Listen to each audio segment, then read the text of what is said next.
مولانا محمد وسلم صلو علیہ صلاۃ و سلام علیک یا رسول اللہ صلی اللہ تعالی علیہ وسلم۔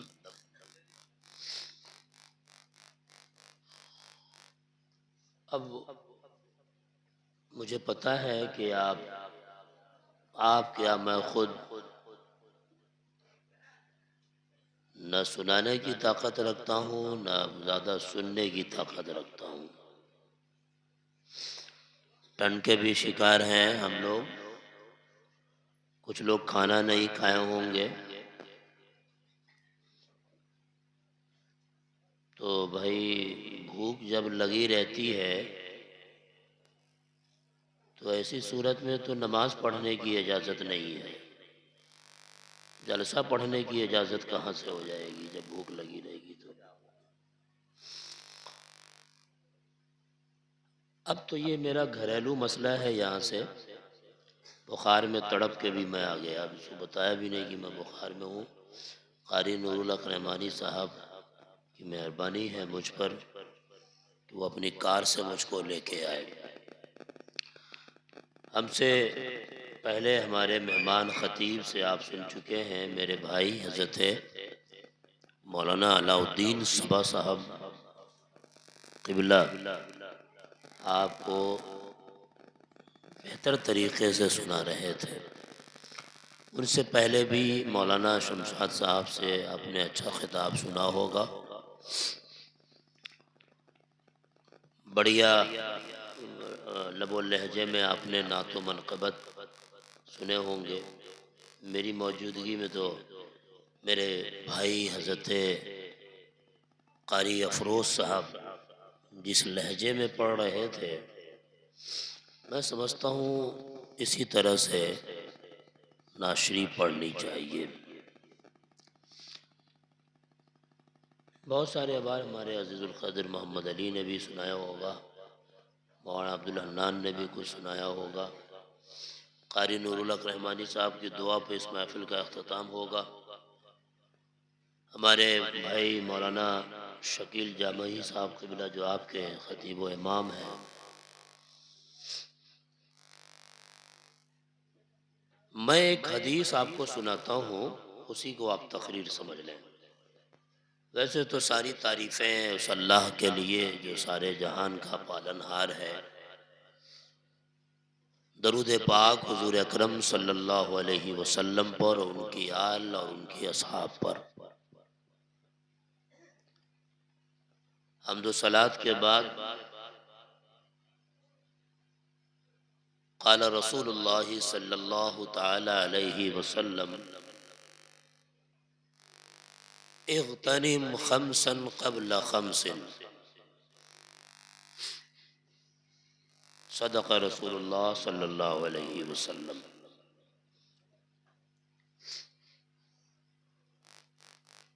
یہ خوشی کی محفل ہے،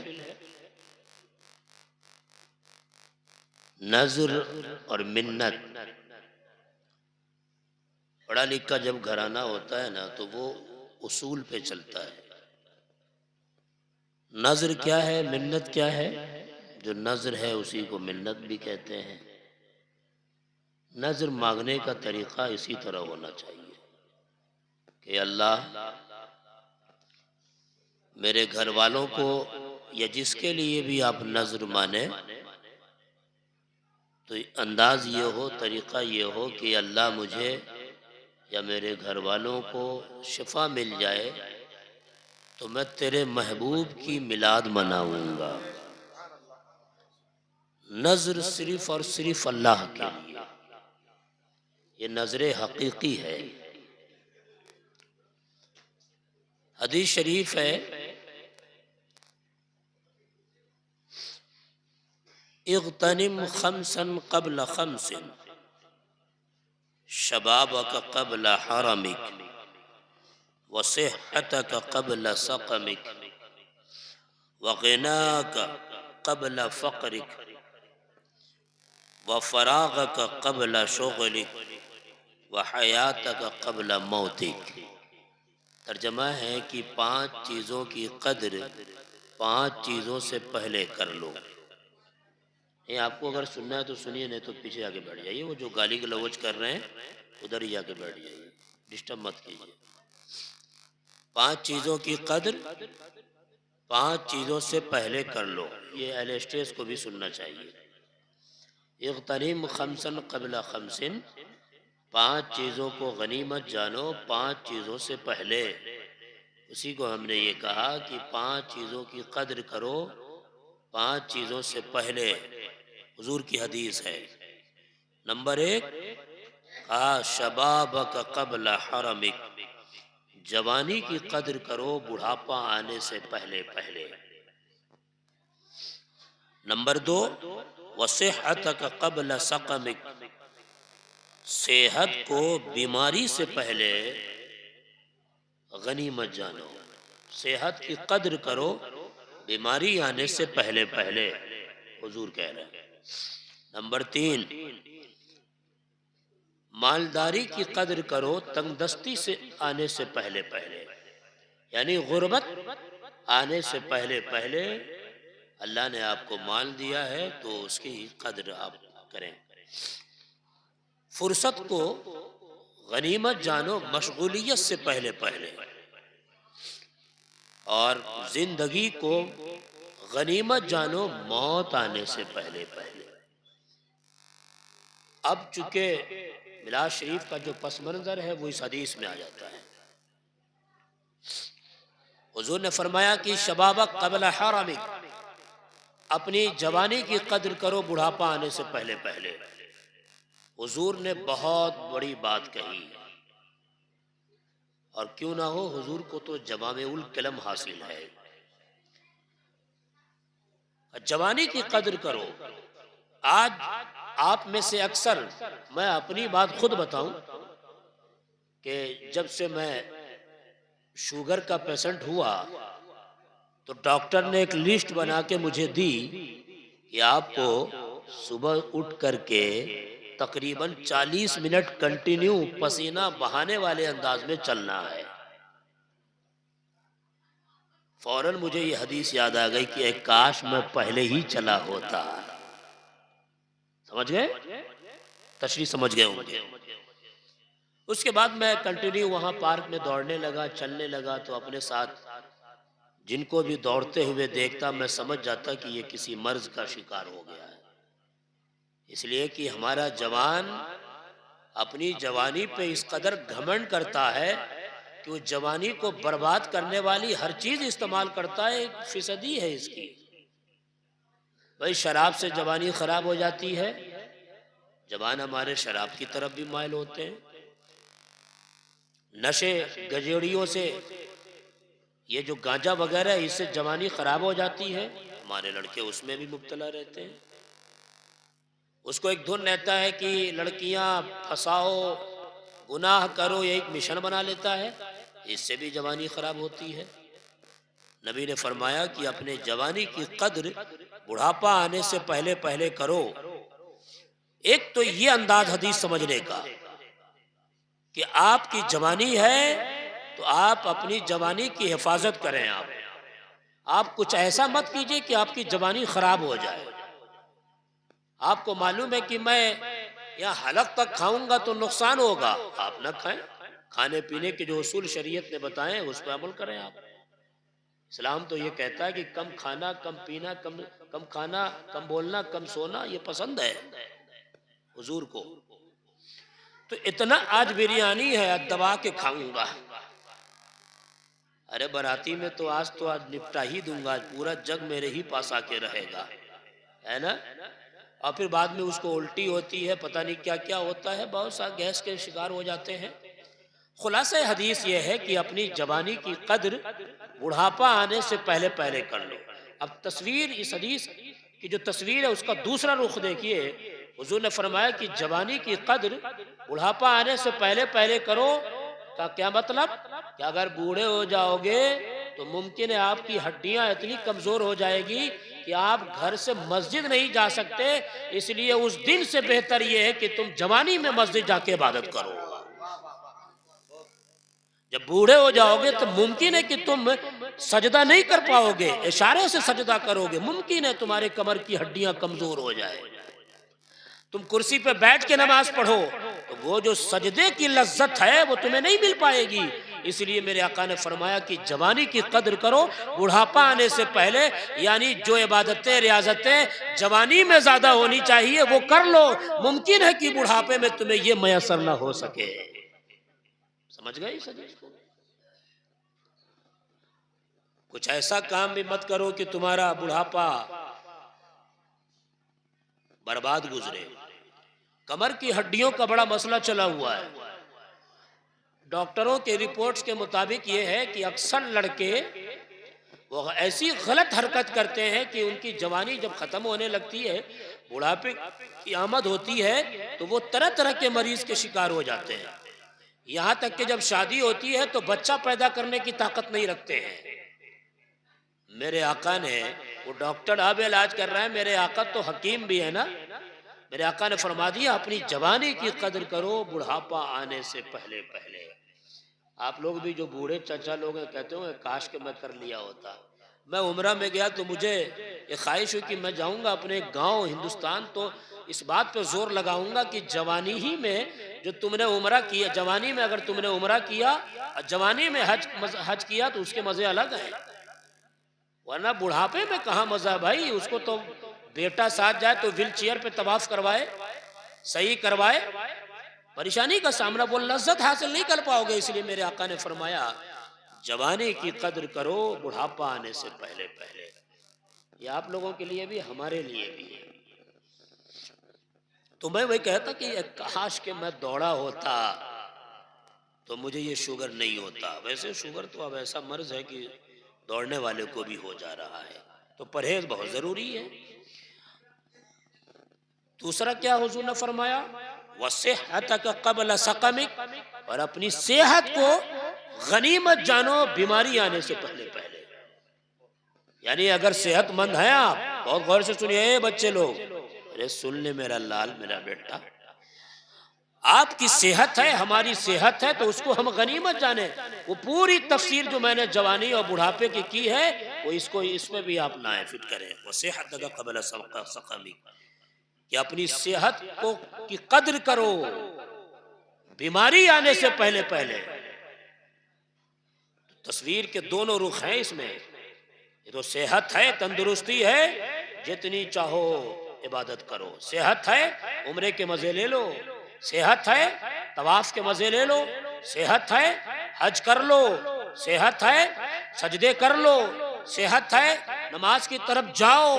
ارے جب بیماری آئے گی نا تو ایسی ایسی بھی بیماری آ سکتی ہے، اس بیماری کی وجہ سے تم سجدے بھی نہیں کر پاؤ گے، مسجد تک جا بھی نہیں پاؤ گے، پھر تمہیں افسوس لگا رہ جائے گا کہ میں نے روضہ رسول کو نہیں دیکھا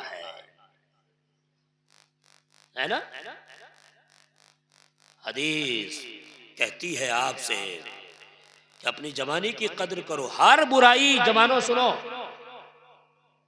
اور جب صحت ہے کوئی برائی مت کرو، کوئی ایسا گندا فعل مت کرو کہ تمہارے باڈی پہ اس کا اثر پڑے اور تمہارے کردار پہ بھی اس کا اثر پڑے۔ اپنی صحت کی قدر کرو۔ ہاں ہم لوگوں نے صرف اتنا ہی سنایا کہ وہ کدو کھانا سنت ہے۔ نہیں بھائی، آج ہی ہم دسترخوان پہ بیٹھے تو میرے خیال سے ہمارے قاری نور الحق رحمانی صاحب نے کدو شریف کہا تو مجھے ایک بات یاد آ گئی، بھائی میرے حضور کی سنت صرف کدو ہی تھوڑی نا یار، گوشت بھی تو سنت ہے، اور طرح کی سبزیاں ہیں۔ لیکن ہم بند پورا کے چچا اور بچہ آپ کو یہ کہنے آئے ہیں، ہم تو ابھی روم میں بنا کے یہ موضوع بنا لیا، اب تقریر کرنے کے موڈ میں تھرتھراہٹ مجھے آ گئی تھی بخار کی وجہ سے۔ وَصِحَّتَكَ قَبْلَ سَقَمِكَ، ہم آپ سے یہ کہنا چاہ رہے ہیں کہ اپنے صحت کی قدر کرو۔ جب تک آپ کی صحت ہے، تندرستی ہے، ایک دم کوئی ایسا کام جس سے آپ کے باڈی پہ اثر پڑے آپ نہ کریں۔ میں یہ کہہ رہا تھا کہ حضور کی جہاں سنت اچھے سے پیش آنا ہے، اچھے سے بولنا ہے، وقت کی قدر ہے، حضور کی سنت یہ کھانا، حضور کی سنت کم سونا، حضور کی سنت یہ، حضور کی سنت وہ. کوئی مائی کا لال کیا یہ بتا سکتا ہے کہ میرے آقا کا پیٹ نکلا تھا؟ بتاؤ بھائی. کوئی روایت آپ کو نہیں بتائے گی. ہم مولانا لوگوں میں بھی پیٹ نکل جاتے ہیں، آپ لوگوں میں بھی پیٹ نکل جاتے ہیں. سننا لے تو کہے کہ بھیا خالی نیٹے پہ سنا وہ ہے تو نہ بجائے کیا. اب مسکرا چکے ہیں تو ذرا سا سنیے. حضور کی سنت ورزش کرنا بھی ہے. ہاں، اس لیے نہیں کہا گیا کہ صبح کی ہوا مفید ہے، اس لیے نہیں کہا گیا. اب تو افسوس ہوتا ہے کہ یہ قوم جو 10 11 12 بجے اٹھتی ہے. کسی دانشور نے بہت پیاری بات کہی تھی کہ جو قوم سورج کو طلوع ہوتے ہوئے نہیں دیکھتی وہ قوم ترقی نہیں کر پائے گی. میں فجر بعد اکثر رننگ کرتا ہوں تو میں نے دیکھا کہ کم سے کم 80% غیر مسلم وہ رننگ کرتے ہیں صبح میں. پنجابی، ہندو برادری کے لوگ. مسلمان تو سویا رہتا ہے، ابھی رات بھر فیس بک چلائے گا، انسٹاگرام چلائے گا، ٹھٹے بازی کرے گا. یہ دلانوں میں بیٹھ کر نہ ماں باپ بھی ٹوکتے ہیں اس کو کہ بھائی تم مغرب بعد آ جاؤ. ہم لوگ خوش نصیب ہے کہ ہمارے ماں باپ اور بڑے بھائی مغرب بعد ہی کہتے تھے گھر میں جاؤ، باہر نہیں جاؤ. مگر آج نہ ماں باپ ٹوکتے ہیں اور یہ نوجوان، یہ لونڈے لپاڑے سب جو باہر میں بیٹھ کے یہ 2 بجے رات تک فیس بک واٹس ایپ چلائیں گے اور صبح فجر بھی غائب 11 12 بجے اٹھیں گے. ان کو پتہ ہی نہیں سورج کب طلوع ہوا. صبح کی ہوا باڈی کو لگتی ہے تو یہ فائدے دیتی ہے. ہم کہتے ہیں صبح اٹھو، ورزش کرو، دوڑو 1 کلومیٹر، پسینہ بہاؤ. یہ دوڑنا، یہ رننگ کرنا، یہ ورزش کرنا صرف پولیس کی تیاری اور فوجی کی تیاری کے لیے نہیں ہے، یہ بھی حضور کی سنت ہے. حضور کی سنت کیا ہے بھائی؟ چلنے میں حضور کی سنت کیا؟ میں آپ سے پوچھتا ہوں، نہیں بتا پائیے گا. یہ چلتے حضور کس طرح سے تھے؟ حضور ایسے چلتے تھے جیسے لگتا ہے کوئی پہاڑ سے ڈھلکتا ہے نا، ایسے اونچی جگہ سے ڈھلکتا نا، حضور اسی انداز سے چلتے تھے. حضور کا پیٹ نہیں نکلا تھا. ہم علماء کو بھی چاہیے کہ ورزش کیا کریں. عوام ہنسے گی مولوی دوڑ رہا ہے، اس کو ہنسنے دو. تو اپنے صحت کی قدر ہم سب کو کرنا ہے. ٹھیک ہے. اور تیسرا بتایا حضور نے کہ اپنی دولت مندی کو غربت آنے سے پہلے غنیمت جانو. یہ اتنا اہم موضوع ہے. ایک موضوع میرے لیے 1 گھنٹے کا ہے. یہ 5 موضوع شارٹ کر کے آپ کو سنا رہا ہوں. یہ مالداری کی حفاظت کرو غربت آنے سے پہلے غنیمت جانو، میرے آقا نے فرمایا. کیوں کہا میرے آقا نے؟ اس کی مثالیں گاؤں گھر میں بہت زیادہ ہوتی ہیں. جیسے ہی پیسہ آیا، نہ افروز بابو کو بھاؤ دیں گے، نہ مولانا عتیق صاحب کو، میرے بھائی کو، میرے دوست کو بھاؤ دیں گے، نہ مولانا شکیل کو بھاؤ دیں گے، نہ قاری نور الحق رحمانی کو بھاؤ دیں گے. پیسہ آ گیا تمتما کے چلے گا. قدم ہے نہیں زمین پر، پیسہ. اور پیسہ آیا، وہ بھول گیا اللہ کو بھی. ہم کو تو چھوڑو بھائی، ہم تو بھول جائے. ہم لوگ کیا کس کھیت کی مولی ہیں؟ بڑے بڑوں کو لوگ بھول جاتے پیسہ آتا ہے تو. اور جیسے ہی پیسہ ختم، اوقات ساری ٹھکانے آتی ہے. میں آپ کو ایک واقعہ سے آپ کے روح کو خوش کرنا چاہتا ہوں. اجازت ہے؟ ہاتھ اٹھا دیجیے. ہاں، حضرت بہلول دانا کا نام آپ نے سنا ہوگا، بہت بڑے صوفی بزرگ. آپ لوگ سن رہے ہیں؟ ہمارے حضرت قاری نوشاد صاحب بہلول دانا علیہ رحمہ بہت بڑے صوفی بزرگ. ایک بار کھیت میں نا ایک جگہ بیٹھ کے وہ اللہ اللہ کر رہے تھے. سنیے گا غور سے. ایک صاحب بہت غریب تھے، وہ آئے اور کہا حضور کرپا کر دیجئے. کہا کیا ہوا؟ کہا حضور بڑی غربت ہے، جیسا نسخہ بتا دیجئے نا کہ امیر بن جاؤں. تو حضرت بہلول دانا موڈ میں تھے. سنیے گا، بہت انٹرسٹڈ ہے یہ. موڈ میں تھے. حضرت بہلول دانا نے کہا کہ جاؤ کالے کپڑے خرید لو. وہ گیا، اس کے پاس جتنی دولت تھی اس نے جو ہی پیسہ تھا اس سے وہ کالے کپڑے خرید لیے.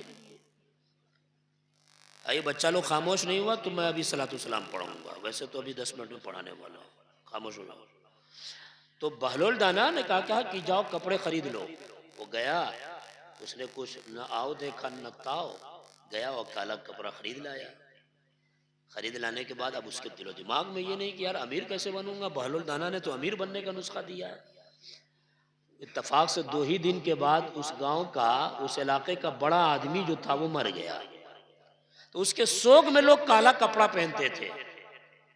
اب لوگ دکانوں میں گئے کالا کپڑا لینے کے لیے تو ہے ہی نہیں، لوگ دکانداروں نے کہا وہ آدمی ہے فلاں آدمی، وہ کپڑے شہر کے خرید لے گیا ہے کیسے انتظام کر کے، اسے لوگ گئے اس کے پاس، منہ مانگی قیمت میں اس نے کالے کپڑے بیچے۔ یہ اپنی مالداری کی حفاظت کس طرح سے کرنا چاہیے اور بتانے سے پہلے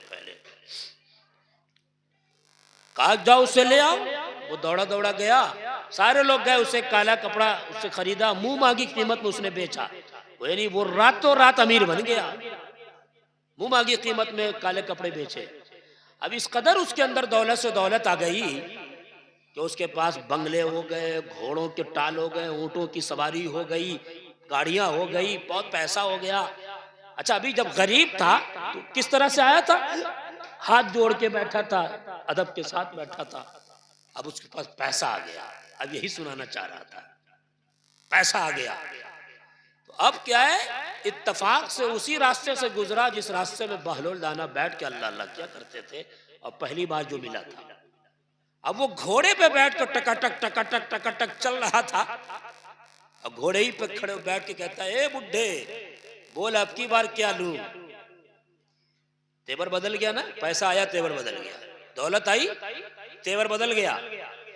پہلے ہاتھ جوڑ کے کہتا تھا، اب گھوڑے پہ بڈھے کیا لوں؟ تو پتا ہے حضرت بہلول دانا موڈ میں تھے، کہا جا بیٹا تربوز خرید لے۔ وہ بھی آیا، اتفاق سے اس کے پاس جتنی دولت تھی اس ساری دولت سے تربوز خرید لیا۔ لالچ بہت بری بلا ہے، تربوز خرید لیا۔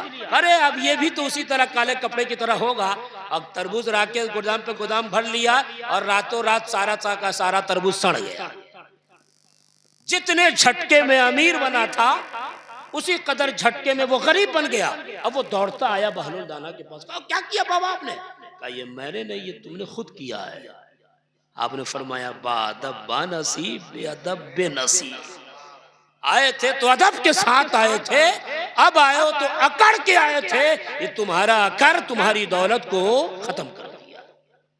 تو اگر وہ پیسہ ملا تھا تو اس سے وہ مسجد بناتا، جیسے ہی دولت آئی تھی مدرسہ بنا دیتا، جیسے ہی دولت آئی تھی بال بچوں کی شرعی دائرے میں کفالت کرتا، محلے سماج میں اچھی چیزیں بناتا، دین کا کام کرتا، تو اس کی وہ دولت اس کو کام آتی۔ لیکن اس نے ایسا نہیں کیا، اس نے اللہ کو بھی بھول گیا۔ وہ بابا بہلول دانا تو چھوڑو، اب حضرت بہلول دانا کے پاس آیا تو وہ پلٹ گیا۔ وہ تو صوفی لوگ ہیں بھائی، صوفیوں سے ٹکرانا نہیں چاہیے۔ ہاں صوفی پل میں آسمان پہ پہنچا دیتا ہے، پل میں زمین پر بھی۔ اور الحمدللہ اسی صوفی خاندان سے تعلق رکھتا ہوں، دادا پردادا لکڑدادا صوفی ہوئے ہیں، تو زمین پہ پہنچا دیتا، آسمان پہ بھی اور زمین پہ بھی۔ تو ہم یہ کہہ رہے، حضور نے کیا فرمایا، مالداری کو غربت آنے سے پہلے غنیمت جانو۔ جتنا ثواب اپنی دولت سے کمانا چاہتے ہو کما لو۔ ہم یہاں پہ ایک چیز کی اصلاح کرنا چاہیں گے، لوگ صاحب حیثیت اکثر ہیں اس میں، وہ حج نہیں کرتے۔ کیوں؟ ابھی دوٹو بیٹی کی شادی ہے، ابھی کیسے چلے جائیں؟ ابھی تو فرض ہے نا ہمارے پر۔ پتہ چلا شادی کرتے کرتے وہ استطاعت ختم ہو جاتی ہے ان کی، وہ حج نہیں کر پاتا۔ جب صاحب استطاعت ہے تو اس کو اسی وقت حج فرض ہے۔ وہ بیٹیوں کی شادی اور بیٹوں کی پڑھائی لکھائی وہ معنی نہیں رکھتی۔ تو اپنی دولت کا صحیح استعمال غربت آنے سے پہلے کر لو، اور زندگی کی قدر کرو موت کے آنے سے پہلے، اس لیے کہ جب موت آئے گی فرشتہ آئے گا اور کہے گا، پہلے تو اللہ سے کہے گا، اے اللہ یہ تیرا نیک بندہ ہے کہ تیرا اچھا بندہ ہے، اس کی روح کیسے نکالو؟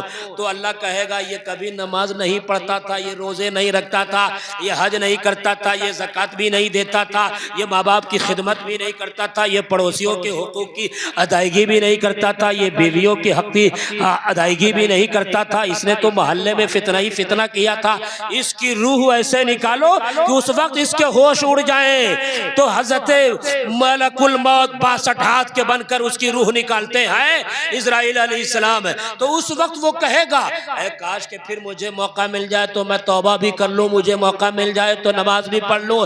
اب یہ حدیث مجھے یاد آ گئی، موت سے پہلے پہلے اپنی زندگی کی قدر کر لو، کل قبر میں پوچھا جائے گا من ربو کا، تیرا رب کون ہے، تو اس سے بہتر زندگی میں اللہ تبارک و تعالیٰ کے جو عقائد ہیں، جو توحید کے عقائد ہیں، وہ عقیدے مضبوط کر لو۔ حضور سے پوچھا جائے گا حضور کے بارے میں ما کنت تقول فی ھذا الرجل، اس سے بہتر وہ دن آنے سے پہلے اہل سنت والا عقیدہ محفوظ زندگی میں اپنا لو، تاکہ قبر کی دنیا بہتر ہو جائے، دین کے بارے میں اچھے سے جانو، تاکہ وہ وہاں افسوس کرنا نہ پڑے، اور جب پل سے راست سے گزرو تو زندگی کی یاد آئے، قبر کی سختی میں زندگی کی یاد آئے، حشر میں زندگی کی یاد آئے، قبر عذاب جب جہنم دیا جائے گا تو جہنم میں کہو گے اے اللہ دوبارہ دنیا میں بھیج، اللہ کہے گا لا یموت ولا یحیا، اس لیے مصطفیٰ نے پہلے ہی بتا دیا او لوگوں اپنی زندگی کی قدر موت آنے سے پہلے پہلے کر لو۔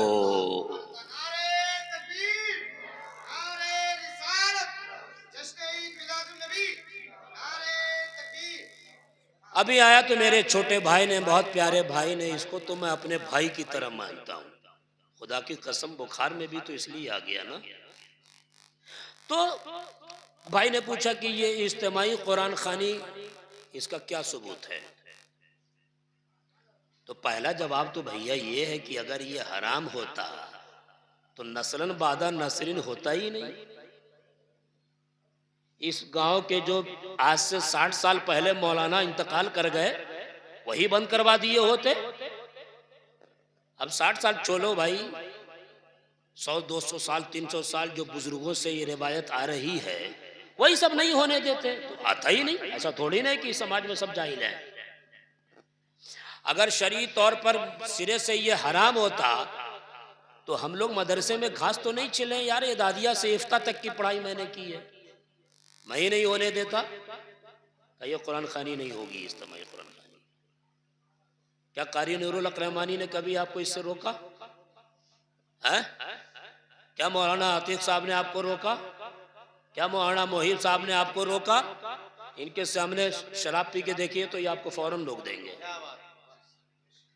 اجتماعی قرآن خوانی سے روکا نہیں۔ آپ کو ایک دلیل تو یہی مل گئی۔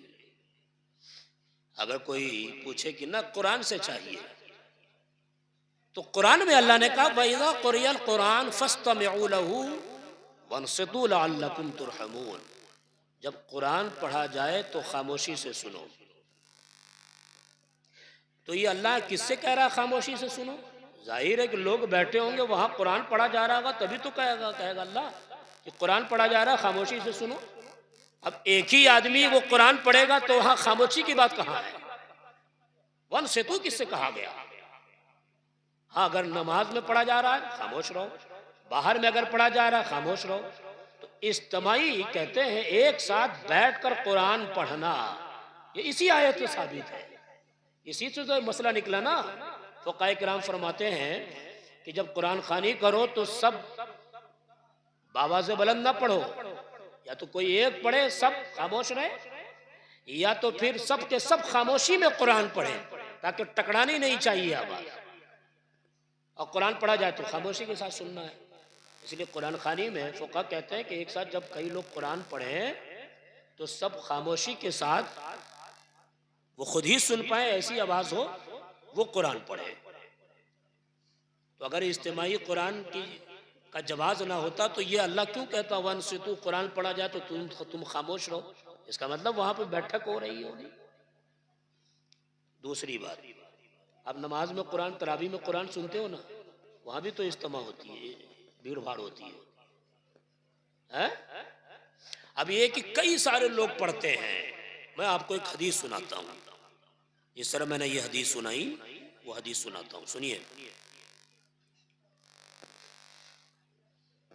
مسلم شریف کی حدیث ہے، اللہ کے رسول صلی اللہ علیہ وسلم نے فرمایا مجتمع قوم فی بیت من بیوت اللہ یتلون کتاب اللہ.